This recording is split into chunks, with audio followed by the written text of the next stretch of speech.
কত আনন্দ নিয়ে দেশে এসেছিল, জীবনের তাগিদে আবারও চলে যেতে হবে প্রবাস জীবনে। আসসালামু আলাইকুম, কেমন আছেন আপনারা সবাই? আল্লাহর রহমতে আমি অনেক ভালো আছি। সংসারে হাজার ব্যস্ত থাকলেও ভাই বোন একসাথে মিলিত হব, তাই ছুটে চলে গিয়েছিলাম মেজো বোনের বাসায়। আমার ভাই চলে যাওয়ার আগে সব বোনদের সাথে একটু একটু করে দেখা করতে আসে। তারপর আর কি সব বোনেরা একসাথে হলে অনেক আনন্দ হয়। যাওয়ার পরপরই মিষ্টি বের করে দিলাম। আমি টপাটপ একটা ছানা খাচ্ছি, ছানাটা খেতে সেই মজা। আমার ভাই মাত্র 15 দিনের জন্য এসেছিল বিশেষ একটা কাজে, আবারও চলে গিয়েছে। এটা কয়েকদিন আগের ভিডিও। তারপর তো আমার ভাতিজি হলো, সেটা ব্লগ দিয়েছিলাম, কিন্তু এটা আর দেওয়া হয়নি।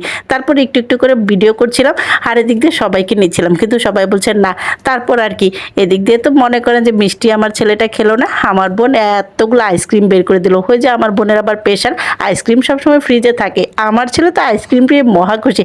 এদিক দিয়ে আমার বোন বলছে আইসক্রিম দিয়েছি, তাহলে একটা চুমু দাও। তারপর আর কি আমার ছেলে সুন্দর করে আমার বোনকে চুমু দিয়ে দিল।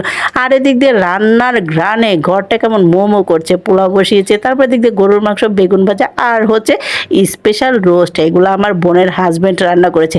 আমার দুলাভাই পাকা রাঁধুনি, সুন্দর করে রান্না করে আবার সবাইকে বেড়ে বেড়ে দিচ্ছিল। আমার ছেলে তো বেগুন ভাজা পেয়ে সেই খুশি। বাবা, বেগুন ভাজা হলে তো তার আর কিছুই লাগে না। এই বড় হাড্ডিটা কার পাতে দিব সেটাই চিন্তা করছিলাম। আমার ভাইয়ের পাতে দিব, কারণ বিদেশে সলিড মাংস পাওয়া যায়, এরকম হাড্ডিওয়ালা মাংস পাওয়া যায় না। তারপর আর কি সবাইকে বাড়াবাড়ির পর্ব শেষ করে নিজেও বসে পড়েছিলাম একটু খাওয়ার জন্য। ক্ষুধা লেগে গেছে। তারপর আর কি যেই না খাবারটা নিয়ে মুখে দিলাম, ওরে বাবা, মনে হলো মুখের ভিতরে বোমা বাস্ট হলো।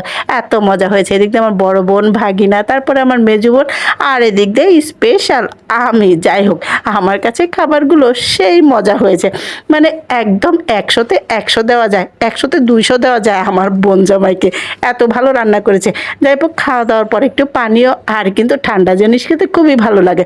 তারপর আর কি সবাই মিলে খুব আইসক্রিম খেতে বসে পড়েছিলাম। ছেলেকে বলছি তোমাকে দিব না, তুমি তো একবার খেয়েছো। বলছো না, এগুলো সবগুলাই আমার। আর এগুলো করে হাসি পাচ্ছিল। আইসক্রিম খাওয়ার পর একটু ছাদে গিয়েছিলাম, কারেন্ট চলে গিয়েছে। তারপর আর কি ছাদে চলে গেলাম, আর এদিক দিয়ে ছেলেটা আমার খুব মজা করে খেলছে। আর এদিক দিয়ে যেই না আমরা সেলফি তুলছিলাম দুই বোনে মিলে, দেখি যে সেলফি না উঠে ভিডিও হচ্ছে। তারপর আর কি অনেক আনন্দ করছিলাম।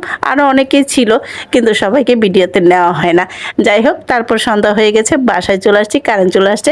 এদিক দিয়ে বোনকে বলছি তাড়াতাড়ি চা বসাও। বোন তো আমার চা বানাতে চলে গিয়েছে, আর আমাকে বলছে তুমি তাহলে বিস্কুটগুলো বের করো।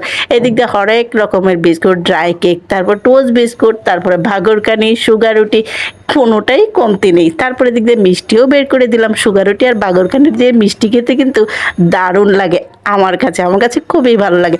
তারপর সবাইকে একটু একটু করে বেড়ে দিচ্ছিলাম। বাড়াবাড়ির পর্ব শেষ করে নিজেই বসে পড়েছি আরেকটা মিষ্টি খাবো। আসসালামু আলাইকুম, সবাই ভালো থাকবেন। আর ভালো লাগলে ভিডিওটা একটা শেয়ার করে দিবেন। ভাই বোনের আনন্দ সব সময় অটুট থাকুক। আল্লাহ হাফেজ।